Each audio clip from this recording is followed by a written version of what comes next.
What's up, everybody, and welcome back to another episode of Blood on the Razor Wire TV, where we bring it to you real and we bring it to you raw. If you haven't already, hit that subscribe button, hit that like button, share the video, and make sure you leave a comment. This is an important video. It's kind of like a true crime, prison crime type of video. Last week, you heard me talk about a young man that I helped save his life, right? His name was Chaz Glenn. 10 days ago, he had a life sentence. 10 days ago, he was going to die in a prison cell. An old man, lonely and depressed. After years and years and years of sitting in prison. Years of watching Christmases go by, Thanksgivings and Easters. But by the grace of God, he was given a second chance. He contacted me. I helped him with his legal work. And he was granted compassionate release. The judge took his life sentence down to 35 years. Wow, he still got 35 years, right? Still a long time. But he does have 21 years in. And he has 6 or 7 years that we could possibly get counted in the state. When it's all said and done, I think Chaz will serve another 6 or 7 years.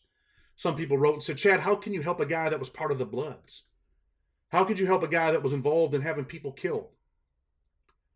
The answer is never easy, because whenever somebody's killed, a father loses a son. A mother loses a son. A grandmother loses a grandson. Perhaps they lose a granddaughter or a daughter. So it's never easy. But you know what? I also know what it's like to change your life. I also know what it's like to regret and have remorse for the crimes that you've committed. I also know what it's like for a young man to struggle as a youngster with no parents, with parents that he may have seen murdered, with parents that are drug addicted, with parents that, take their food stamps and spend them on drugs and the kids don't eat. I can't even begin to tell you how many kids I met that were from New York City, sadly, that couldn't read or write. Dudes in prison that could not read or write. Taught GED classes in there. And eventually I was able to help teach some of these cats how to read and write. Can't imagine what it's like to eat cereal with water. Might have got a WIC check back then and you're eating Rice Krispies with water. So life isn't always easy, but is that an excuse to go out and kill people or get involved in things and crime? No, probably not. But it does help paint the picture of the road that these people go down, right? So we're going to talk about the G Shine Bloods today. We're going to talk about Chaz Glenn. We're going to talk about the judge's decision. We're going to talk about the things that he was involved in. We're going to talk about the G Shine Bloods and how they got started, right? G Shine, also spelled as G Shine, are a set of the United Blood Nation street gang and one of the first blood sets to form on the East Coast of the United States. Originally formed under the name Gangster Killer Bloods, GKB, the name allegedly changed upon the discovery of a cryptoline gang on the West Coast known as Gangsters Killing Bloods. Formed in the late 1990s, the G Shine Bloods were reportedly one of the first blood sets, subgroups, to have been established on the East Coast of the United States. According to the U.S. Department of Justice, the gang originated in the New York, New Jersey area and migrated along the East Coast to other states such as North Carolina, South Carolina, Virginia, and Maryland. The gang grew. G Shine appears to primarily make its income off of drug trafficking, but the gang has been known to engage in other profitable criminal activities as well. Countless acts of violence have been linked to the G Shine, in addition to numerous gang-related murders that have been traced back to the group. Violence is utilized by the gang for the purposes of maintaining membership and discipline within the gang as well as against other non-gang members. G Shine gangs. You may have heard of the Floridian rapper, YNW Melly. He makes mention of the G Shine Bloods on many of his songs, including Inmate Stories and Red Eyes. He openly claims to be affiliated with the G Shine on the song Bompetition, as well as in interviews. G Shine is also referenced on the song Game by Only the Family, a song that YNW Melly is featured on. The gang was also featured as the Gangster Killer Bloods on the Gangland episode Bloody South, which examines the group's activities in Columbus, South Carolina. G Shines, New York City. So many kids, man, have got involved in this whole blood movement where I'm from, right? I've seen it. I was in New York State prison. I was a young man. I seen that thing get started there. I see it all over my city. I had my brother on the show. So I was involved, not involved, but I was in prison with a kid that was close to OG Mac. Called him his brother. And we'll talk a little bit about OG Mac and how the New York City thing started. And I'm reading this from the internet, okay? Originally known as the Gangster Killer Bloods, the G Shine Bloods gang was one of the first blood sets to form on the East Coast in the U.S. in Brooklyn, New York in 1993. In 1993, the New York State chapter of the Latin Kings and the Nietas were the two largest and most violent Latino Hispanic organizations on the streets and prisons of New York City. These organizations controlled the New York State prison system and targeted the independent black gangs with daily acts of racist and prejudiced violence. The independent black gangs incarcerated on Rikers Island desperately needed a way to unite. So under the tutelage and guidance of O.G. Mack, convinced other black gang leaders to unite their gangs under one banner. This organization would later be known as the United Blood Nation, or UBN. Leonard Deadeye McKenzie, who got his nickname for his cloudy right eye that appeared dead, was instrumental in helping O.G. Mack in forming the UBN and expanding its growth within Rikers Island. O.G. Deadeye was the leader of his own gang that was based in Brooklyn, and upon meeting O.G. Mack, he rebranded his gang into the Gangster Killer Bloods. Over time, this gang spread throughout the East Coast, particularly in Newark, New Jersey. So that's just a little bit about the G-Shine Bloods, right? And like I said, I was in New York State prison, man. I seen these dudes get busy. I was with, some really high-ranking dudes in state prison. And people came into that fold, man. And I remember when they used to beef with the Latin Kings in New York State prison. And then eventually they ended up being okay. I think, they might both be under the same star or whatever. But I seen it, man. I seen it when the Nietas were going at the Bloods in Gowanda. I seen it in Attica. Seen some dangerous things. But we're going to get back to Chaz Glenn, because I think Chaz Glenn's story is familiar to some young man that's watching this right now. And think back. I want you to think back to what I said about the life sentence, right? About dying in a prison cell alone. Dying in a prison cell for acts that you commit in the name of your gang or in the name of chasing money, right? Trying to get money. You want to get money. But sometimes we want to get money the wrong way. Chaz Glenn wanted to get money the wrong way. And what did he do? He paid for it with his life. Paid for it with 25, 26 years of his life sitting in a prison cell somewhere, right? Between 1993 and 2000, Chaz Glenn was the leader of a unit of the Blood Street Gang in the Bronx that distributed hundreds of grams of crack cocaine and defended its territory through acts of violence, including the murder of Frederick Fowler and an attempted murder of Charles Myers on May 22, 2000. In 2008, Glenn was convicted of murder and aid of racketeering, which carried a mandatory sentence of life imprisonment. You know how in New York State, man, you blow trial, you get 25 to life. At least you're going to see the parole board.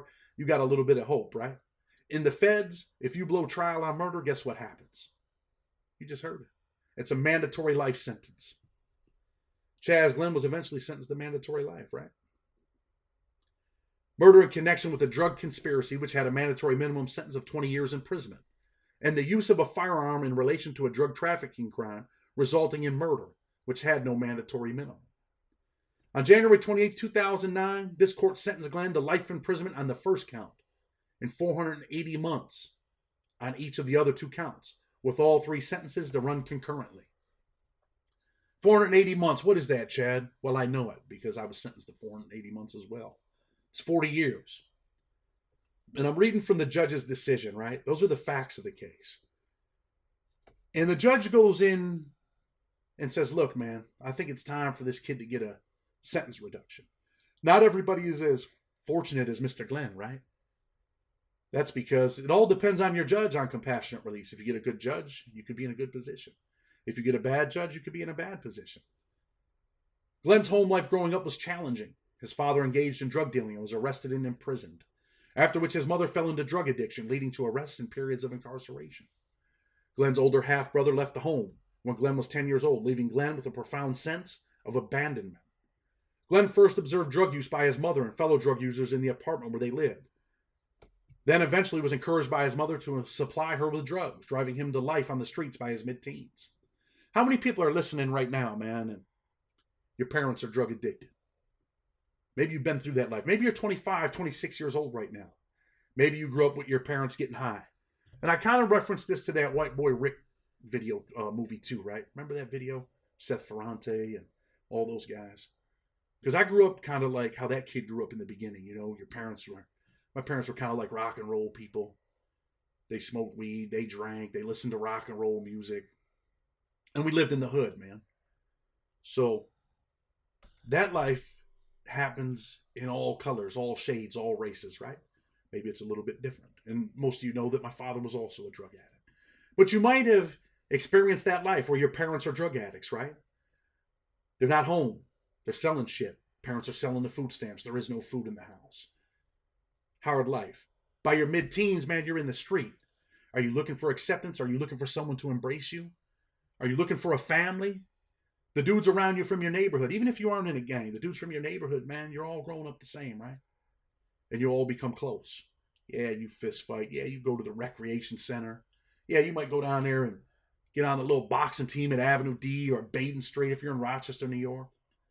You might be in a recreation yard down in Texas. Down there swimming, playing, having fun. There's a couple fist fights, but these are your boys, man. You fight each other, you grow up. These are your boys, man. But you're in the streets. How do you survive? You start selling crack. You start selling heroin. You start selling fentanyl. You want nice shit. You want nice shoes. You want a car when you're 16. Sometimes you just want something to eat at night. Glenn routinely witnessed acts of violence in the neighborhood where he grew up, including numerous shootings and at least one murder. While adults at Glenn's middle school found him respectful, cooperative, and enthusiastic for opportunities that offered an alternative to being at home, he lost those relationships and support when he transferred to an underperforming high school with serious school safety problems and a low graduation rate. At age 15, Glenn began using marijuana regularly and began selling drugs. At age 18 and 19, he was arrested and convicted for selling drugs, and then he dropped out of school. Just gave up, man. What do I need school for, man? I'm in these streets. I'm that dude. And I believe Glenn had some status in the G-Shine Bloods in New York. Glenn was in state custody a few years later when his daughter was born and when he was released. He helped support his daughter and mother as well as Glenn's own mother, primarily through what? Through selling drugs. Are you living that life? You're taking care of your daughter right now? You're selling drugs. Baby's mother calls you, right? Says, hey, Stephanie needs some shoes. Hey, we need some food in the house. I'm going to come over there and get her. You go over there, get your daughter, you take her to the mall, man. You're living good. You're spending big money. You buy her some Timberlands. You buy her some Air Maxes. She's only 11. You buy food. You put food in the house. And you do it because you're selling drugs, right? But what happens when you're in prison with a life sentence and you can't come through and take care of your mama no more? Can't take care of your baby's mother. Can't take care of your daughter. Can't take care of your son. Those are the things you should be thinking about. And I can tell you that Mr. Glenn thought about those things once he was in prison. Might have took a few years, but there were times when he sat on his bunk and I'm sure he rubbed his head and said, man, was it all worth it? The offense, as developed in the trial before this court and a jury, held in September and October of 2008. Between 1993 and 2000, Glenn was the leader of a unit of the Blood Street Gang operating in the Bronx that distributed hundreds of grams of crack cocaine and defended its territory through acts of violence. We already read some of that stuff, right? But this is when the judge gets into the offense. 2 witnesses testified at trial that Glenn ordered them to kill Fowler and Myers, and that the killings were a means by which Glenn and others could solidify their positions within the gang. I believe Mr. Glenn was 22 years old at the time. A non-Bloods associate of Glenn's had been selling cocaine to Myers for about 2 years. Valentine shortened Myers in cocaine transactions, and while he told Myers he would make it up, Valentine instead has to plot to rob and murder Myers. So you're out there getting money, right? Let's say you're coming from Virginia. So you're coming from Connecticut. But go to New York, man, they got it down there. Prices are low. Going to New York to get it, man. About to come up. I met a connect in New York. And you go to New York and the connect that you think you met, they're not the connect. They're the people that are about to rob you, man, for everything you got. Everything you got. Money and life. Valentine asked Glenn for help robbing and killing Myers. Glenn agreed. On the day of the murder, Glenn told 2 Bloods associates, Eddie Klein and Freddie Robinson, that he had worked for them. Glenn took them to his apartment, gave them each a firearm, and told them they had to shoot Myers and Fowler, who was with Myers for the arranged transaction, and to make sure that they had killed them both because they knew where Valentine lived. Glenn told Klein and Robinson this would help their positions within the Bloods because they would get money from doing it, which in turn would allow them to get more guns and drugs, which would bolster their status. Later that day, Klein and Robinson approached the car where Myers and Fowler were sitting. Robinson fired. Klein did not. Robinson hit Fowler, who was taken to the hospital, where he died. You know, there's a big story here, man. And the story is not simply about Chaz Glenn getting a sentence reduction. The big story is about you. The big story is about you wanting to be in them streets, right? Like I just said, the connect. You found the connect, man. But did you really? Did this guy find the connect? No, he thought he did. And you know what's crazy is, I've seen this 100 times, right? Glenn's sitting in federal prison, right, for a gun charge. He's got that gun charge. He's getting ready to go home, man. He's ready, man. Out date's coming. And the feds show up just before he gets out of prison. We're here to see Chaz Glenn. We got a warrant. United States Marshals. What's it for? It's for murder. Let's read it. Glenn was already serving a federal sentence after pleading guilty to being a felon in possession of a firearm and in possession of drugs with intent to distribute. When he was indicted and arrested for the offense, underlining this sentence on August 8, 2006. He was in federal prison, man. He's at a low security, probably, a medium, chilling, kicking it with the homies. G-Shine blood. And they knock on the door. The moment that he knew was coming, probably, in the back of his mind. Or the moment that he feared. I hope this never happens, man. I'm on my way out of here, man. I got to get out of here. He knew what he did. He knew what was in his past. But the real question is, was he ready for what was about to happen? Glenn was charged along with 2 co-defendants on 3 counts: murder in aid of racketeering, murder in furtherance of a drug trafficking offense, and use of a firearm. We talked about all that, right? Glenn's first trial in June and July of 2008, it ended in a mistrial when the jury could not reach a unanimous verdict. What do you think it feels like when you have a trial, right? And you get a mistrial. You're like, damn, I'm going on trial for murder right now in New York. Whew, got a mistrial, man. Hopefully they're going to offer me something good, man. I can get up out of this shit, right? And you know you're sitting at that table, and I can tell you, when you're sitting at that table and you're looking at the rest of your life in prison, man, it's scary. When it's the United States versus Chad Marks, or it's United States versus Chaz Glenn, or United States versus you. It's the whole government against you. And you got this lawyer over here. He might be a good lawyer. He might be a public defender. And there's a lot of good public defenders out there. Don't get it twisted. He might be a paid lawyer that ain't worth shit. You're sitting down next to him. It's just you two, man, against all those people over there. All the witnesses that come in, all the police that testify, all the police that are sitting at the table, all the case agents. And I promise you, they will put your lights out. They will give you until the sun burns out. Do you understand what that means? Think about it. Until the sun burns out. That means forever. That means you're going to die in that cell alone. In the second trial held in September and October 2008, the jury returned a guilty verdict against Glenn on all 3 counts. So from the first trial, when he wiped his head in July, he said, wow, man, I don't know how I got through it. And the government said, you know what? We're ready to go again, Judge. We get this thing fired up in October. When's your schedule open, Judge? We're not afraid to go back to trial.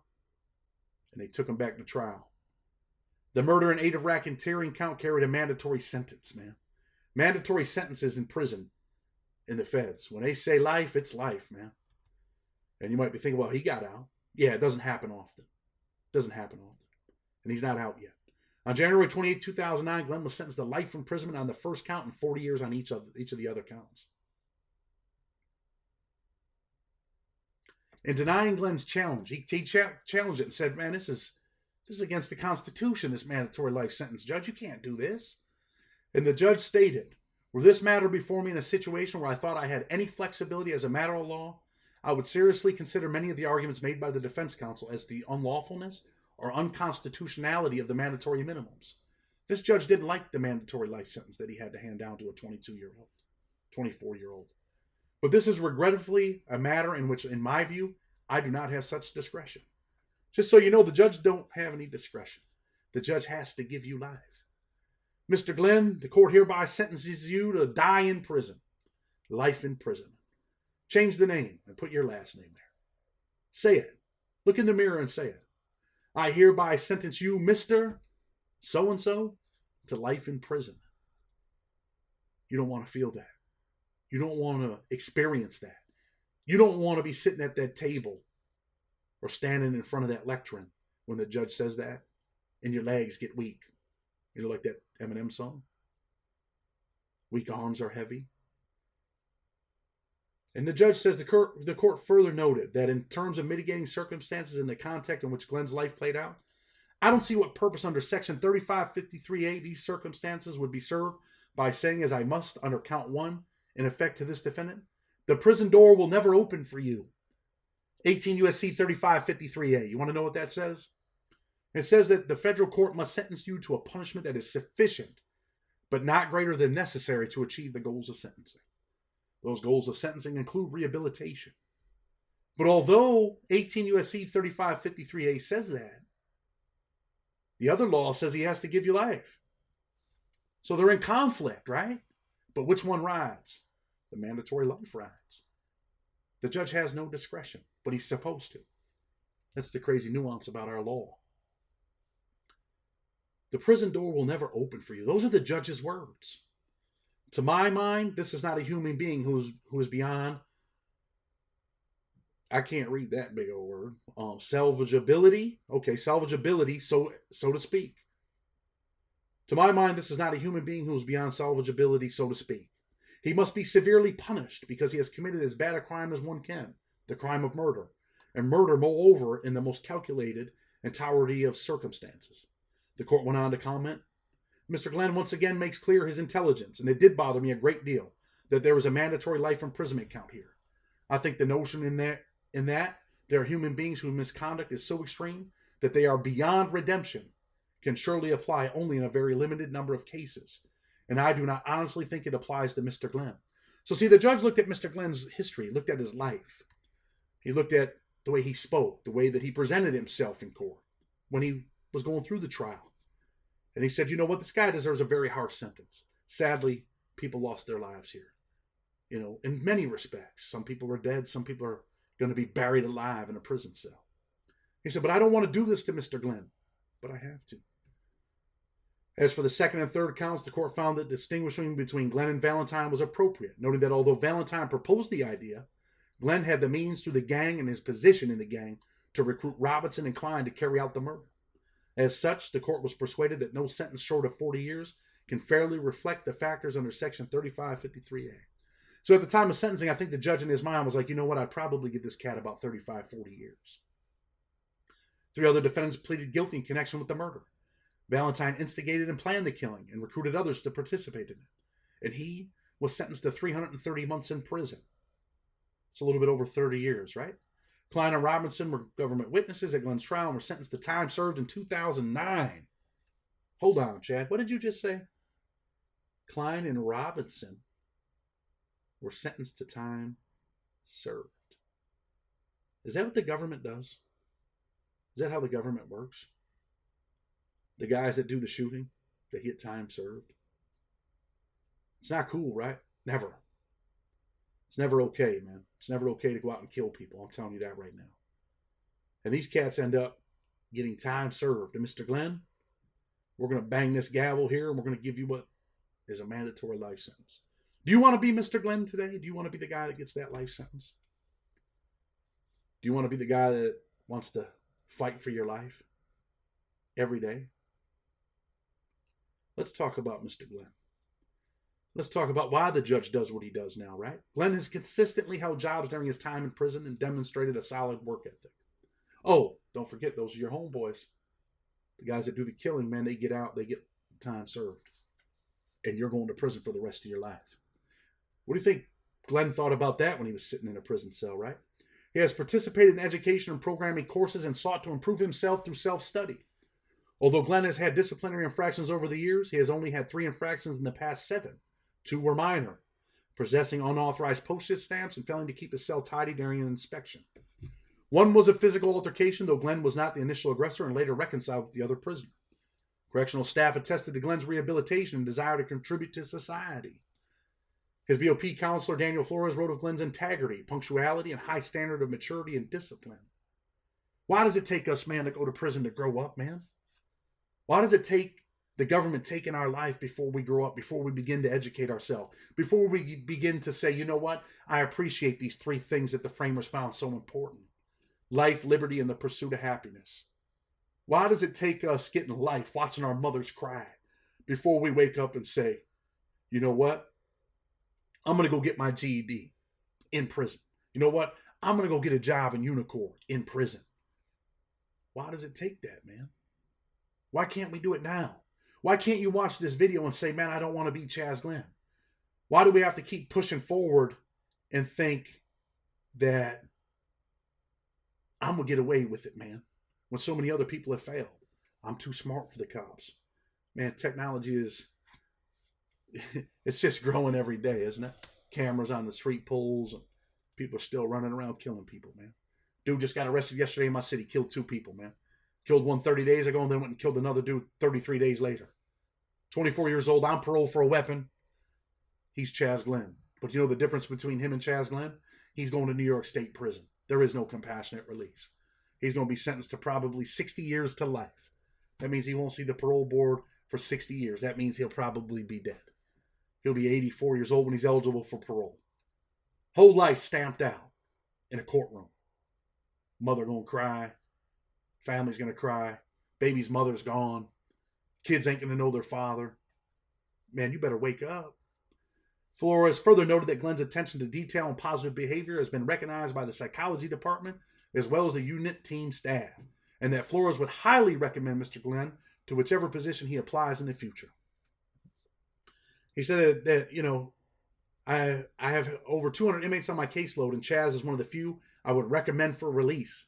He is always very respectful. When he comes to me for something, I know it is legit, and he's not playing games. Man, he's one of the only 200 people that this guy would say, you know what? Yeah, I would, I'd recommend this cat to get out of prison. Change, man. Change happens, right? Glenn's fellow inmates also attested to Glenn's rehabilitation. Some other prisoners wrote about Mr. Glenn and said that, you know, he was very active in the prison community, helping brothers, man, you know, tutoring them, being a good guy, being a mentor. And his family wrote about his rehabilitation.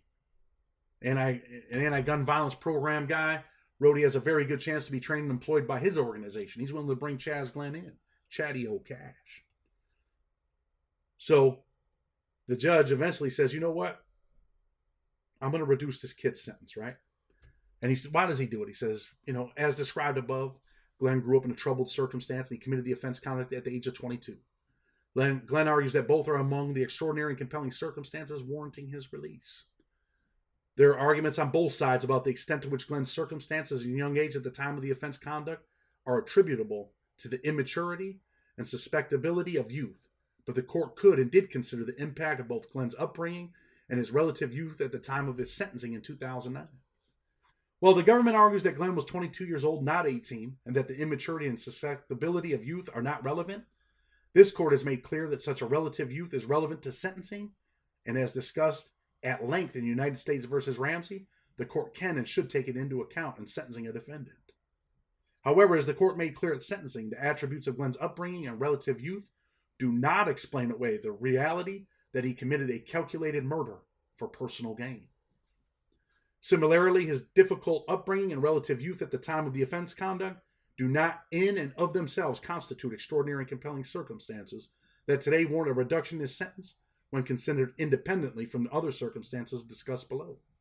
However, as discussed further below, the court may now take into account Glenn's upbringing and relative youth at the time of the offense. So he went in there and talked about the sentencing disparity, what the co-defendants got, what Glenn got. He talked about his youth, talked about, the mandatory nature of the sentencing, talked about, not being able to ever open the prison door, talked about his rehabilitation, and he reduced Chaz Glenn's sentence, right? Talked about some of the health problems. He's got some serious health problems as well. But that wasn't the reason he got out of prison, man. He got out of prison because he had a judge that believes in the Eighth Amendment. A judge that believes that we shouldn't implement cruel and unusual punishment, right? And, there's people on the other side of the aisle that could say, well, you know what? Those other kids got cruel and unusual punishment. They were murdered in the street.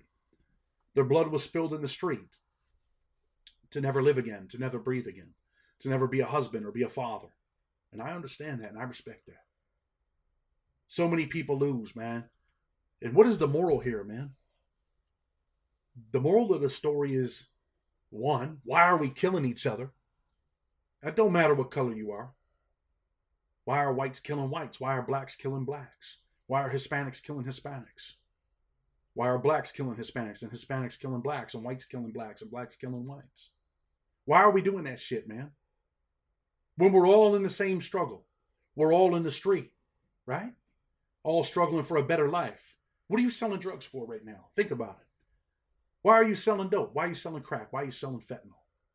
Is it because you're searching for a better life? Is it because you're searching for acceptance? Is it because money makes things easier? You tell me. Why did you join that gang? Were you chasing a father figure? Were you chasing a family that you'd never had? It's not easy, man. It's easy to talk about this shit, right? It's easy to say, man, don't do this, don't do that, say no to drugs. But when you're caught in the street, it's not an easy thing, man. Definitely not. It's never easy, man. But I'm going to tell you something. And please remember this. It's a whole lot easier being free than being in prison where you're going to die someday. It's so much more easier, man. And when you weigh the two, you put them on that little scale, up and down, up and down. What do you think? You tell me. You leave a comment. I know some people are going to be mad now that you know the specific details. But it's not about Chaz Glenn. It's not about Chad Marks. It's not about compassionate release. It's about changing your life, man. It's about not being the victim, right? What do you mean victim? The guy that drives up there to get the drugs and ends up murdered. It's about not being in the streets, man, and plotting on a dude for $10,000, $20,000, which is peanuts if you end up with a life sentence, right? That won't even last you 5 years of prison commissary and telephone call. Probably won't last you 3 years. $20,000, man. You'll throw your life away for a couple $1,000? Have at it, man. Have at it. But I bet you really don't. I bet you really don't. You know, being in gangs, and I don't knock these dudes, man, or say this stuff to disrespect these cats. It's not meant to disrespect you, man. It's not meant to disrespect the Bloods or the G-Shines or the Latin Kings or the GDs or any of those groups. This is meant as a wake-up call, man. A wake-up call that together we can conquer as one will fail.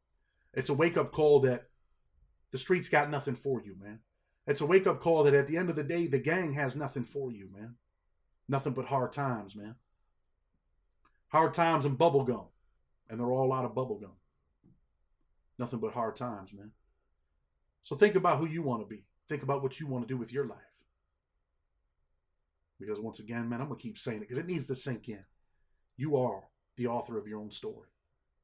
I hope you like this little true crime segment, Blood on the Razor Wire TV. I hope you learned something more than anything. With respect, until tomorrow, Blood on the Razor Wire TV, we're out.